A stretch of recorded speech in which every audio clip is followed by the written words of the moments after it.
こんにちは皆さん、ようこそ。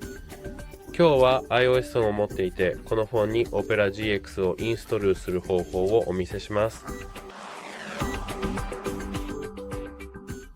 まず App Store を開く必要があります。そして App Store の中で検索に進む必要があります。検索タブでアプリケーション、つまり Opera GX を検索する必要があります。その後、検索をクリックする必要があります。ここで少し待つ必要があります。さて見ての通り Opera GX です。今入手をクリックする必要があります。それをダブルクリックしてください。Face ID を確認してください。または自分を確認してください。ご覧の通りアプリケーションが今インストール中です。これでインストールが完了しました。これで終わりです。お役に立てれば嬉しいです。さようなら。